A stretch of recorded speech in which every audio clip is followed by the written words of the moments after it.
Welcome back today match prediction and highlight. তো কেমন আছো তোমরা? আজকে আমি আলোচনা করব New Zealand versus Pakistan fourth T20 match, যেটা কাল খেলা হবে 19 জানুয়ারি 2024 ইন্ডিয়ান টাইমে দুপুর 11:40 AM খেলা। আর নিউজিল্যান্ড অলরেডি সিরিজ জিতে গেছে, 3-0 লিড করছে। এটা ফোর্থ টি20 ম্যাচ, টোটাল 5 ম্যাচের সিরিজ। তো আমি last T20 match Pakistan win হবে এই কারণে বলেছিলাম যে নিউজিল্যান্ড হয়তো ক্যাজুয়ালি খেলবে, কিন্তু নিউজিল্যান্ড চাইলেই এই টিম সব ম্যাচ জিততে পারে। কিন্তু আমার ক্যালকুলেশন ছিল যে ক্যাজুয়ালি খেলবে, আর সেকেন্ড ব্যাট ফেভারিট বলেছিলাম, যথেষ্ট বেশি রান করে ফেলেছিল, যার জন্য পাকিস্তান রানটা 179 পর্যন্ত গিয়ে আটকে যায়। তো যাই হোক, ফোর্থ টি20 ম্যাচ, যেটা পাকিস্তানের হোয়াইট ওয়াশ হবে কিনা এটা দেখার বিষয় আছে। খেলাটা হবে ইন্ডিয়ান টাইমে কাল 11:30 AM খেলা। আর যদি নিউজিল্যান্ডের লোকাল টাইম দেখি, নিউজিল্যান্ডের লোকাল টাইমে সন্ধ্যে 7:10 PM খেলা। খেলাটা হবে ক্রাইস্ট চার্চ, হাগলে ওভাল, ক্রাইস্ট চার্চে খেলা। তো প্রথমে আলোচনা করবো ক্রাইস্ট চার্চের ওয়েদার আপডেট নিয়ে। মোস্টলি ক্লাউডলি ওয়েদার থাকবে, যথেষ্ট মেঘলা ওয়েদার থাকবে, বাট নো রেন, 0% চান্স আছে রেন হওয়ার। রেন হবেই না বললেই চলে। আর এই সময় 26 ডিগ্রি সেলসিয়াস আছে। পিচ যদি আমি ক্যালকুলেশন করি, ক্রাইস্ট চার্চের পিচ হচ্ছে ব্যাটিং ফেভার পিচ। তো এখানে 180 নর্মালি হয়ে যায়। আর যদি আমি পিচের ক্যালকুলেশন এখানে দেখি, তো ক্রাইস্ট চার্চে 208 এখানে হাইয়েস্ট স্কোর রেজিস্টার হয়েছে, আর হাইয়েস্ট চেজ হয়েছে 174। এটা ইন্টারন্যাশনাল ম্যাচের কথা বলছি। আর যদি এখানে চেজ না ডিফেন্ড হবে এই ব্যাপারে যেতে পারি, তো একটা কথা বলতে পারি, ক্রাইস্ট চার্চের পিচে যদি টসে জিতে বল নেওয়া হয় তাহলে 160 থেকে 170-র মধ্যে রেস্ট্রিক্ট করতে হবে, তাহলে চেজেবেল হবে। আর যদি টসে জিতে ফার্স্ট ব্যাট করা হয় তাহলে 180 প্লাস করতে হবে, বা 180 থেকে 190 করলে ডিফেন্ডেবল টোটাল হয়ে যাবে।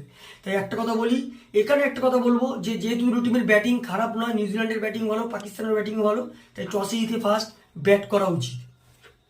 তো এখানে নিউজিল্যান্ডে যদি আমি প্লেইং 11 দেখি, Finn Allen, Devon Conway, Tim Seifert wicket keeper, Daryl Mitchell, Glenn Phillips, Mark Chapman, Mitchell Santner captain, নিউজিল্যান্ডে ক্যাপ্টেনশিপ করছে মিচেল স্যান্টনার, ঈশ্বরী, টিম সাউদি, মার্ট হেনরি আর লোকি ফার্গাসন। এবার এই টিমের ক্যালকুলেশনে নিউজিল্যান্ডে যে স্কোয়াড আছে টি20, সেখানে উইলিয়ামসন ক্যাপ্টেন ছিল, কিন্তু মিচেল স্যান্টনার ক্যাপ্টেন করবে। যেহেতু সিরিজ জিতেও গিয়েছে, তার উপরে আবার এখানে যে আমি প্লেইং 11 বললাম সেখানে চেঞ্জেস আসতে পারে। যেমন এখানে খুব একটা চেঞ্জেস আসবে না, মোটামুটি উইলিয়াম এখানে ঢুকতে পারে, কেন উইলিয়ামসন এখানে রেস্টেড হয়ে গেছে আপাতত যা মনে হচ্ছে, স্যান্টনার ক্যাপ্টেনশিপ করবে। পাকিস্তানে যদি আমি প্লেইং 11 দেখি, Mohammad Rizwan, Saim Ayub, Babar Azam, Fakhar Zaman, Iftikhar Ahmed, Azam Khan wicket keeper, Mohammad Nawaz, Mohammad Wasim junior, Shaheen Shah Afridi captain, Zaman Khan আর হারিশ রাফ। তো দুটো টিমের আমি প্লেইং 11 বা প্রবাবিল প্রেডিক্টেড ইভেন্ট বলেই দিলাম। লাস্ট ম্যাচ যদি পারফর্ম দেখি, নিউজিল্যান্ডের লাস্ট ম্যাচ সব থেকে হাসি করে ফিন অ্যালেন, 137 রান। আর যদি বোলিং পারফর্ম দেখি, সব থেকে উইকেট টেকার বল করে টিম সাউদি, 29 রান দিয়ে 2 উইকেট নেয়। পাকিস্তানের লাস্ট ম্যাচ সব থেকে হাই স্কোর করে বাবার আজম, 58 রান। আর যদি বোলিং পারফর্ম দেখি, সব থেকে উইকেট টেকার বল করে হারিস রাফ, 60 রান খায় 4 ওভার, যথেষ্ট কস্টলি রান খায়, 2 উইকেট নেয়, হাইস্ট উইকেট টেকার বল করে। তো যাই হোক, পাকিস্তান ভার্সেস নিউজিল্যান্ড, আমি টিমের হিসাবে পার্সেন্টেজ আর হোম গ্রাউন্ড হিসাবে ক্যালকুলেশন করি, তো নিউজিল্যান্ড অনেকটা এগিয়ে আছে। 60% নিউজিল্যান্ডকে দেবো, 40% আমি পাকিস্তানকে দেবো।